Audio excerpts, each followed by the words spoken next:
Hi, everyone. Thank you for sticking around for the Q&A of Inheritance. My name is Dominique O'Neill. I'm a programmer at SF DocFest, and it is my pleasure to introduce directors Matt Moyer and Amy Tunsing. Thank you so much for joining us and being here. Thank you, Thank Dominique. you. Thanks. Uh, let's just get started with what was the genesis of this film? So the film really began without us knowing it to a certain extent. We're both longtime photojournalists, still photographers, and um, a number of years ago, I went back to get a master's in at Ohio University. And while I was there, I was really learning about cinema and the moving image. And I went out to do kind of my first little project on food insecurity. It was just something I was curious about. So I went to a distribution site at a church. And that was while I was standing there with my camera, a gentleman came up to me and just told me his whole life story. And it was extraordinarily tragic and difficult. And I just looked at him and said, can I make a film on you? And so that led to a multi-year project. This was JP. This was JP. Yeah. And then Amy came on and it ended up being a short film. And that was really, when we started to look around the community, we got to know the family better. And we really started to say, wow, there's something going on here that really needs to be reported on. This was in 2012. So it hadn't quite, reached our collective consciousness about the addiction epidemic and opioid crisis. And then also just sort of this unraveling of some of these communities. And so that's when we started to dig in. And Amy, how did you get involved? Well, we're husband and wife. So Okay. that's probably important to highlight. And we still are, even after an Amazingly, 11-year project like this. Congratulations. Thank you. So we met at National Geographic in 2004 when we were both doing stories for the magazine. So our life is all about this. And when Matt was doing that was his project on JP, but I did help out a second camera sometimes, and then JP passed away. Right. Yeah. But we went back to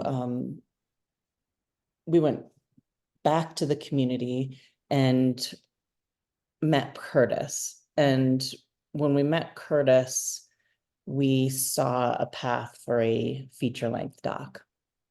And so that's when we decided to work on it fully as a team, was when we met Curtis, and then followed him, obviously, from age 12 to 18 to the film. And that was a full-on sort of different project, but a continuation of what Matt had started with JP. That was at that point when we really dug in as a full team. Obviously the impact on that short doc that we did first was huge because we do everything, bounce everything off of each other, and are always influencing each other's work. But it was when we met Curtis, that we really started to go full bore on it as a feature. Yeah, and we saw it as Curtis to us was just more accessible for an audience to put themselves in the shoes of a kid and be like, what if I was Curtis? Because any of us could be Curtis. And so we really saw it as a film for a broader audience, a film that could really have a lot of impact. And break down stigma in a way that like a film just on JP probably couldn't. Right. Can you talk about what it was like gaining the family's trust and building that intimacy that we see in the film? Yeah, it's amazing because from the moment that we met Curtis' mom and the broader family outside of JP's realm, they were just incredibly open, and we spoke and said what we wanted to do.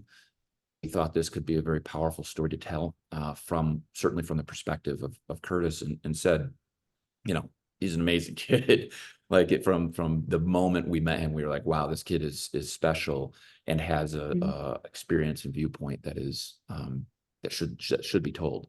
And they were on board and supportive. And the more time that we spent with them, I spent the majority of the field time with them. But Amy was down there. We went down as a family, totally interacted and spent a lot of time. And so we just started to develop an openness. I would also say that a large part of the process of this film is so reflective of our careers as photojournalists. That's just what we do.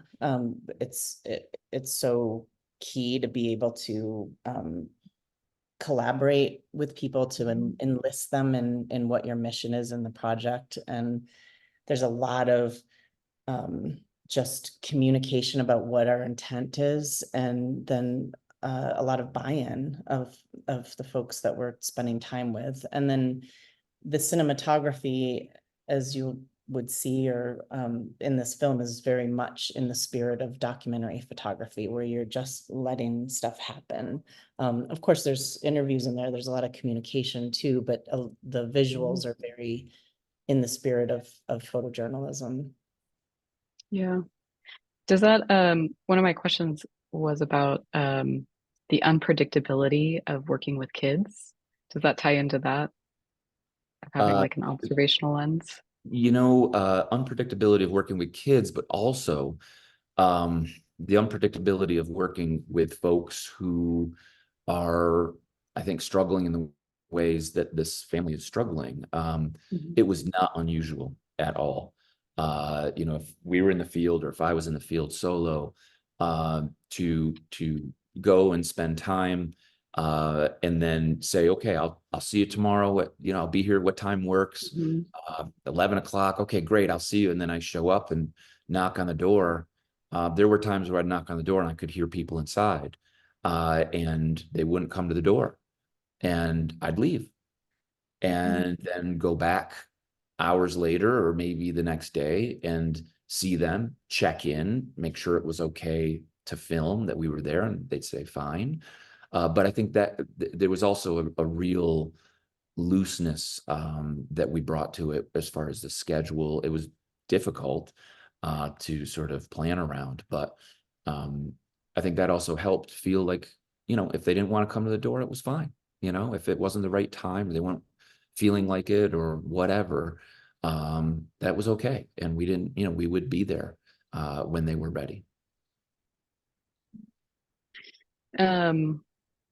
Very early on in the film, we hear Curtis talking about the drug use that he's maybe witnessed. Can you talk about were there any boundaries about what you were talking about with him, or do you have any protocols in place? One of the things that we did, consistently was have conversations with Curtis, of course, but he's a boy. So we'd have conversations with multiple people in his life, like his grandma, like his parents, and make sure that we were really taking into consideration, their judgment of where he was, our judgment of where he was, and really tried to use that as our guidepost.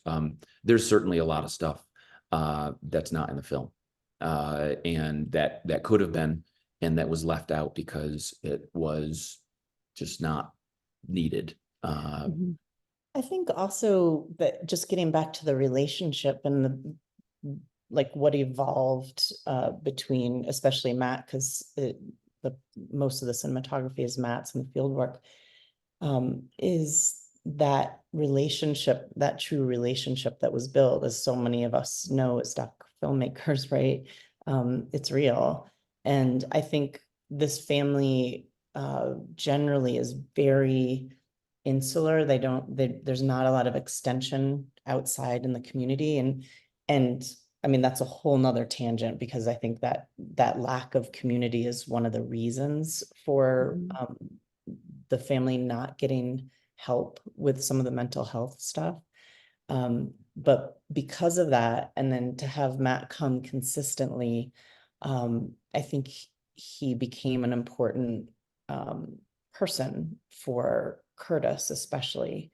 And sharing stuff was cathartic for him. I think it's okay for me to speak for him in that way. I think he's expressed that to us. Obviously he'd be able to speak to it better, but I think there was an impact that was positive for his just being seen. He said that to me on one of the last trips down. He was probably guessing 17 or something at that time, and we were in the car and we're just driving and talking, going somewhere, probably to his grandma's, and I just always asking him how do you feel about me being back here and filming, and you still feel good about this? Are you okay with it? And we sort of rehash stuff that we're going to be highlighting and talking about. And he said, it was actually really great having you come. And of course, we have known him since he was 12 years old, and now he's a grown young man. And he just said how the consistency, sort of just a person coming back in from outside, wanting to check in, hearing his story. And I think there's a lot of times, a lack of consistency in his life and stability in that way. And so he said it was good for him to see somebody who was driven and passionate about their story. And that was like the greatest, it was like, as a storyteller and as a journalist, as a filmmaker, I don't think that happens very often, where you can kind of be almost something other than the storyteller. And I think it did become a little more of a support thing for him. And then, with regard to his voice, and he is now 19. He was 18 when the film actually came out. And so, he watched it, we talked about it. So there was an adult, he was able to look at himself as a child in the film and discuss it, and felt good about it, feels very good about it. So I think that's also important, is that he does have his agency with being an adult and having his voice with us directly. Yeah. Did you know, was it your intention to film him for so long? God, no. Yeah, I mean, I think actually when we, in 2017-18, that was probably one of the most intensive times of working on it. We'd actually relocated for the year for a fellowship in Michigan. So we were only 4 hours away, as opposed to like 9 that we were later. And so that was, I think we kind of thought it would just be this open-ended question, because he had there's so much innocence with him, like that first interview that we did with him in that pink room, like it just was such a contrast to what we saw in the rest of the home and the family. And we just thought it would be this kind of dive in, see him, have him speak so eloquently about wanting his family to stop, and that we would kind of exit, and it would be this open question. It would be this moment in time, and it just kept going. Our initial thought was, we'd probably leave around 14. He'd still be on that cusp, of childhood and adulthood or teenage year. We thought that would be a really nice place to leave it, because then you'd be left with this, this very, curious and young person. And then we just couldn't, it just kept going, and the story kept going, and we couldn't find really a place to end it until that 18th birthday party. And then we felt like we had it.